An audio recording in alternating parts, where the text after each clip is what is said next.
These bikes are piling up unsold at dealerships, and sellers just can't move them. If you're thinking about buying a motorcycle in 2025, you need to hear this: some models have become practically worthless. I'm counting down the top 7 bikes you should absolutely avoid. Let's get right into it. Number 7. The Harley-Davidson Sportster S. When Harley-Davidson launched the Sportster S back in 2021, it was supposed to be a revolutionary model. Equipped with the Revolution Max 1250T engine that delivered 121 horsepower and wrapped in a sleek, modern design, Harley's goal was to bring in younger riders while still keeping their traditional cruiser fans engaged. The marketing push was everywhere: billboards, YouTube ads, even special features at Sturgis, all promising the perfect mix of Harley's classic rumble with modern technology like liquid cooling, a slipper clutch, and a digital display. But by 2025, the harsh truth is out: no one's buying it. Dealers are drowning in unsold stock, and its resale value has dropped harder than a bike sliding on black ice. So, what went wrong? First, the price. At over $15,000 brand new, it's a tough pitch, especially when a used Yamaha MT-07 can be had for around $7,500, lighter at just 400 pounds compared to the Sportster's hefty 500, with better fuel economy and smoother handling. Second, Harley is losing ground to the wave of Chinese brands like CF Moto, which are producing powerful bikes with TFT screens and multiple ride modes for nearly half the cost. In comparison, Harley feels both overpriced and outdated. I spoke to a dealer in Texas who said his Sportster S models have been collecting dust for over a year, even after discounting them to around $13,500. Riders online are tearing it apart, calling it all flash and no substance. One user even joked, posting a photo of his unsold Sportster with the caption, $15,000 paperweight, any takers? If you're thinking about buying one in 2025, don't. It's a financial trap. Number 6. The Kawasaki Vulcan S.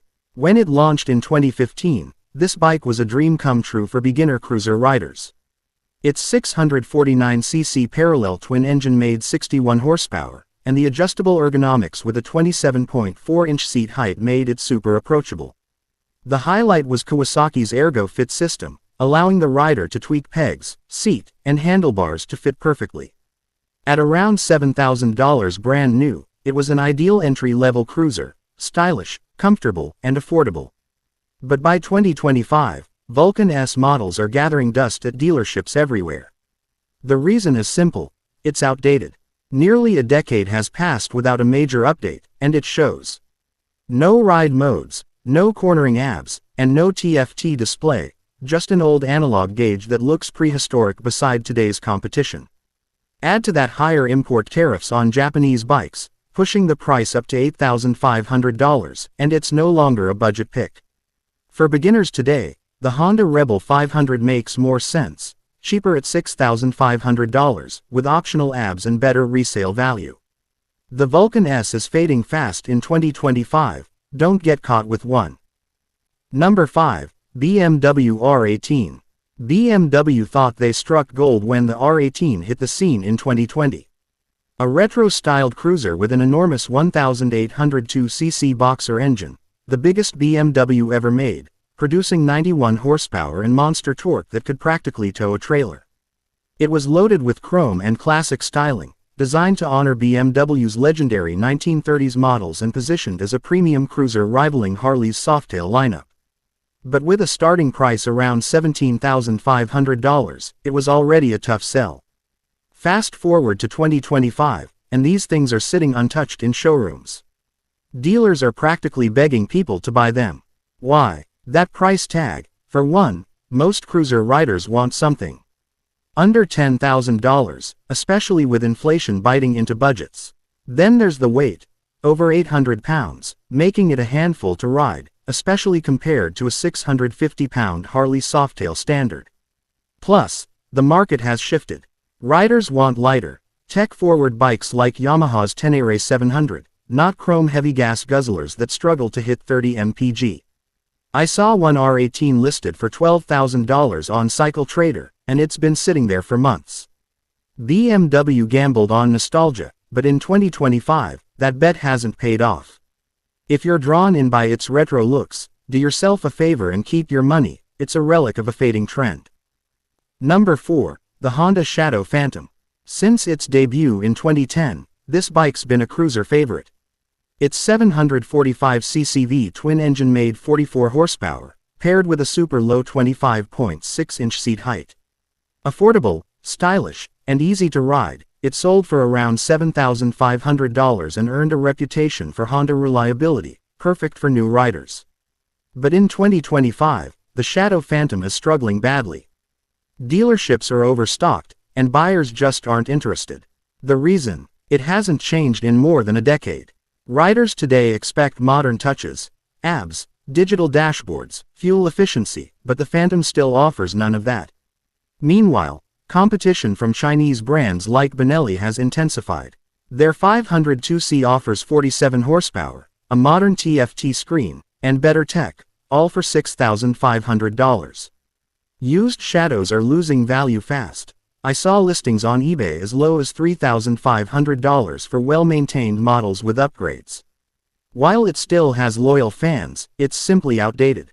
If you want a Honda cruiser, the Rebel 1100 is a far better buy.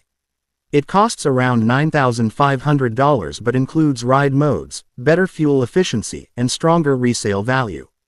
The Shadow Phantom was once great, but by 2025, it's a relic best avoided.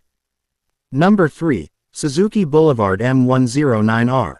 When Suzuki unveiled this beast in 2006, it was a dream for power-hungry cruiser lovers.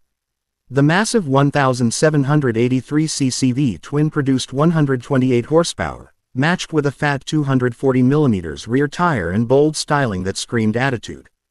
At about $14,000 new, it was Suzuki's muscle-bound answer to Yamaha's V-Star 1100 and Harley's Fat Boy. But in 2025, the M109R has fallen flat. Its last real update was in 2019, and since then, nothing's changed.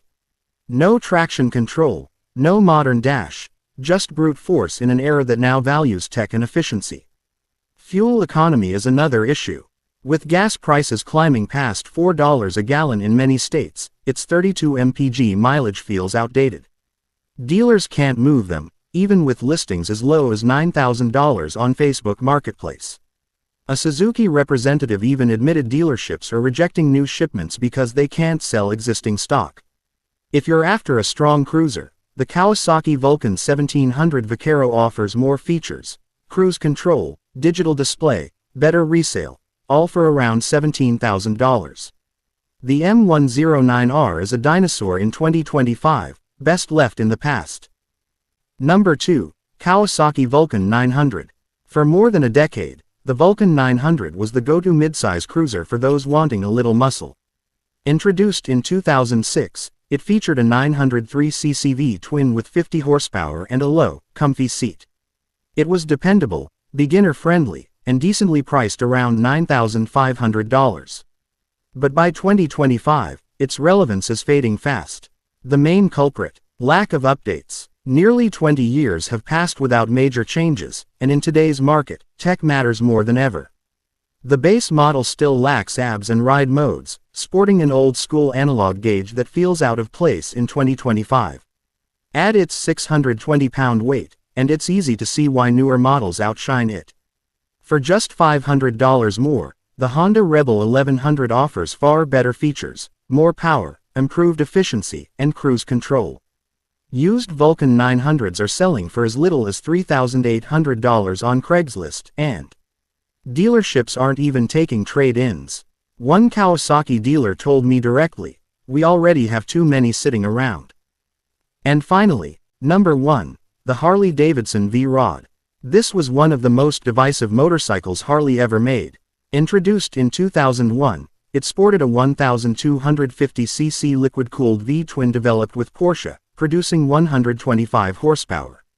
It was among Harley's fastest bikes, with futuristic styling that built a loyal following. Models like the Night Rod and Muscle stuck around until 2017, catering to those who wanted a sportier Harley. But in 2025, the V-Rod is a terrible buy. Discontinued for nearly a decade, the lack of factory support makes maintenance expensive and parts hard to find.